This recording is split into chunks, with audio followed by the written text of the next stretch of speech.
ஒரு பாத்திரத்தை அடுப்பில் வச்சுட்டு அதில் ஒரு 3லேருந்து 4 டேபிள் ஸ்பூன் அளவுக்கு நல்லெண்ணெய் ஊற்றிக்கோங்க.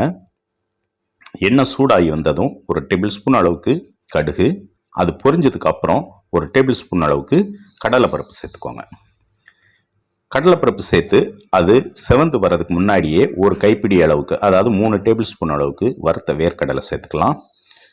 கூடவே கொஞ்சமாக கருவேப்பிலை, 2 பச்சை மிளகாய் நீள்வாக்கில் கீரி சேர்த்துக்கலாம், 3 வரமிளகாயை பிச்சு சேர்த்துக்கலாம். இதெல்லாம் சேர்த்து நல்லா ஒரு முறை வறுத்து விடுங்க. லோ ஃப்ளேமில் வறுத்து விடுங்க.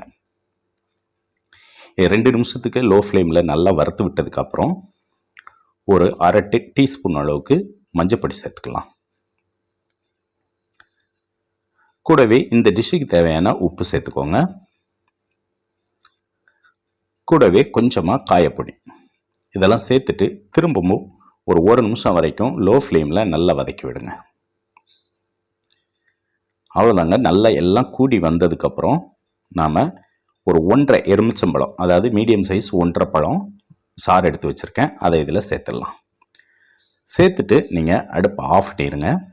அடுப்பை ஆஃப் பண்ணிவிட்டு திரும்ப ஒரு முறை நல்லா கலந்து விட்டுருங்க.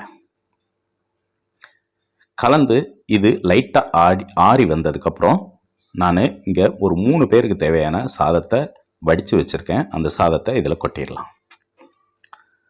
சாதத்தை கொட்டிட்டு நம்ம இதை நல்லா மிக்ஸ் பண்ணி விட்டுக்கலாம். ஈவனாக எல்லா சாதத்துலேயும் படுற மாதிரி நல்லா கலந்து விடுங்க. அவ்வளோதாங்க. ஒரு சிம்பிளான ஒரு லஞ்ச் ரெசிபி லெமன் ரைஸ் தயாராகிடுச்சு.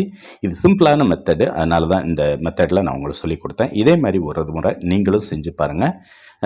ரொம்பவே ருசியாக இருக்கும். கண்டிப்பாக உங்களோட கருத்துக்களையும் சொல்லுங்கள். நம்ம இன்னொரு வீடியோவில் திரும்பவும் சந்திப்போம். ஓகே ஃப்ரெண்ட்ஸ், பாய்.